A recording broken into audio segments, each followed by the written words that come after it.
Shreyas Iyer super form లో ఉన్నాడు. వన్డేల్లో కొంతకాలంగా దుమ్ము రేపుతున్నాడు. ఛాంపియన్స్ ట్రోఫీలో ఇరగదీశాడు. ఛాంపియన్స్ ట్రోఫీ కంటే ముందు ఇంగ్లాండ్ తో వన్డే సిరీస్ లోనూ రాణించాడు. భారత్ ఛాంపియన్స్ ట్రోఫీ గెలవడంలో కీలకంగా నిలిచాడు. టీమిండియా తరఫున అత్యధిక పరుగులు చేసి అభిమానులను ఎంటర్టైన్ చేశాడు. ఆ తర్వాత ఐపీఎల్ లోనూ పవర్ చూపించాడు. పంజాబ్ కింగ్స్ ను ఫైనల్ వరకు తీసుకెళ్లాడు. బ్యాటర్ గాను పరుగులు పోటెత్తించాడు. అయితే కొంతకాలంగా ఒకే ఒక్క ఫార్మాట్ కు శ్రేయస్ అయ్యర్ పరిమితం అవుతున్నాడు. టెస్టులు, టీ20ల్లో చోటు దక్కడం లేదు. కానీ ఇప్పుడు టెస్టులతో పాటు టీ20ల్లో రీ-ఎంట్రీ ఖాయంగా కనిపిస్తోంది. వచ్చే నెలలో ఆసియా కప్ లో భారత్ జట్టు బరిలో దిగబోతోంది. టీ20 ఫార్మాట్ లోనే ఆసియా కప్ జరగనుంది. ఐపీఎల్ లో ఇరగదీసిన శ్రేయస్ ను ఆసియా కప్ లో బరిలో దించడం ఖాయమని లీకులొస్తున్నాయి. స్వదేశంలో భారత జట్టు వెస్టిండీస్, సౌత్ ఆఫ్రికాతో టెస్ట్ సిరీస్లు ఆడబోతోంది. టెస్ట్ సిరీస్ల్లో స్పిన్ పిచ్లే రూపొందిస్తారు అనడంలో డౌట్ లేదు. శ్రేయస్ అయ్యర్ కు స్పిన్నర్లపై మంచి రికార్డుంది. టెస్ట్ సిరీస్లతో పాటు టీ20 వరల్డ్ కప్ లోనూ స్పిన్నర్లతో భారత ఆటగాళ్లకు సవాల్ తప్పదు. అందుకే బ్యాటింగ్ ఆర్డర్ ను మరింత స్ట్రాంగ్ చేసుకోవాలనే ఆలోచనలో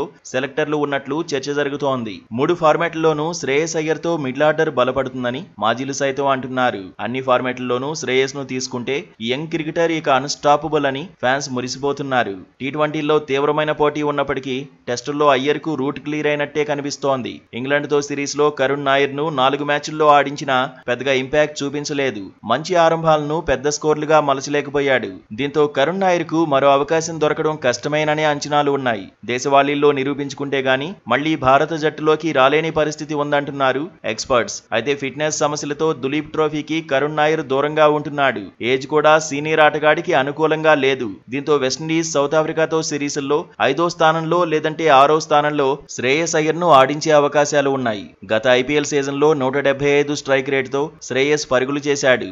గత రంజీ సీజన్ లోనూ మెరుగైన ప్రదర్శనే ఉంది. 5 మ్యాచ్ల్లో 480 పరుగులు సాధించాడు. 68.57 యావరేజ్ ను నమోదు చేశాడు. 2 సెంచరీలు కొట్టాడు. 2024లో చివరిగా టెస్ట్ మ్యాచ్ లో శ్రేయస్ బరిలోకి దిగాడు. 2023 డిసెంబర్లో చివరి టీ20 మ్యాచ్ ఆడాడు.